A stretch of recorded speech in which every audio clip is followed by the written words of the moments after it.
今日咧就到咗2條電源線就試聽下，第一條咧就係4020啊，咁另外一條咧就係4030啦，即係佢嘅大佬啊，牌子咧就係日本嘅 Accolink。Accolink 咧其實有好多線材嘅型號，咁但係我自己最深刻咧就係4020同埋4030，因為效果真係唔錯之餘咧，佢已經出咗好多代噶啦，由第一代、跟住第二代、第三代之後又有周年版，跟住有 Legendary， 跟住又去到最新呢一代成5、6代啊！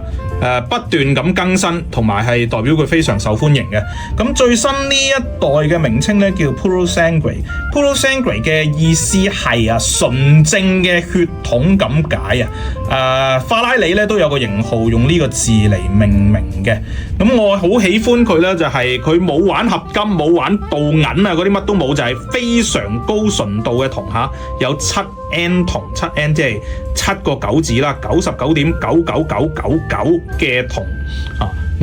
如果你好喜歡銅嘅聲音，好正宗銅嘅聲音咧，咁4020同4030咧係一定冇走雞嘅。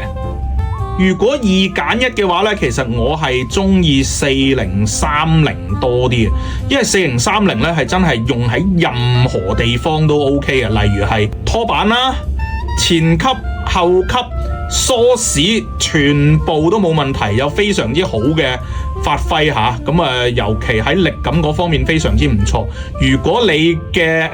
梳士或者前級你覺得密度都係爭啲喎，你可以揾呢一條4030咧去谷一谷佢。咁但係你話唔係喎，我淨係要一個好平衡嘅銅嘅聲音而且想抵玩啲嘅，不妨咧玩呢個4020嘅。4020同埋4030嘅設計物料係一模一樣嘅，唯獨是每一條線芯嘅銅絲用嘅數量唔同。4020每一條線芯用18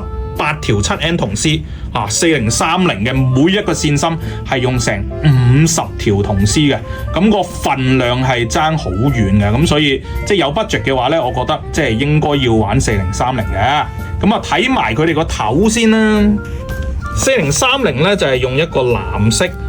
呢個應該係金屬嚟嘅，金屬殼嘅頭啦，見到銀色嘅導體即係金屬位置應該係一個導腦嚟嘅，閃靈靈見到。咁4020咧一樣啦，都係導腦嘅插頭，但係個殼咧就輕身啲，同埋應該係膠嚟嘅。4020就抵玩啲，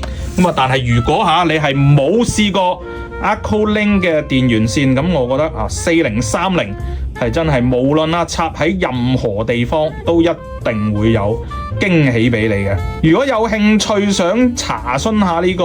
優惠嘅價格呢，咁你可以 WhatsApp 我91913844。